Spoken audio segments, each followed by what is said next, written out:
Hong Kong's Kwun Tong district was shocked by the discovery of an 82-year-old bedridden woman and her 60-year-old son found dead in their home last week.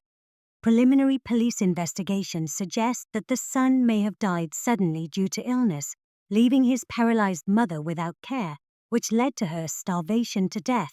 The incident has underscored the lack of emergency care and support available for families in need within the community. According to the online media outlet Hong Kong 01, the mother, surnamed Look, had retired and had a history of high blood pressure and diabetes, requiring long-term bed rest. Her daily living and dietary needs were fully dependent on her son, surnamed Tong, who worked as a part-time security guard. They lived together in a flat at Chiang'on Mansion, 78 Shuiwu Street. The media reported that the landlord had called Mrs. Look on August 2nd to remind her about the rent payment.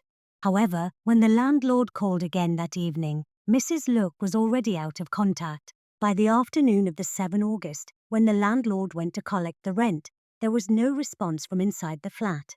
Suspecting something was wrong and fearing that his tenant might have collapsed inside, the landlord called the police. The police received the report at around 5 p.m. When they arrived at the residence, there was no response at the door, leading them to suspect that the tenant might have collapsed inside.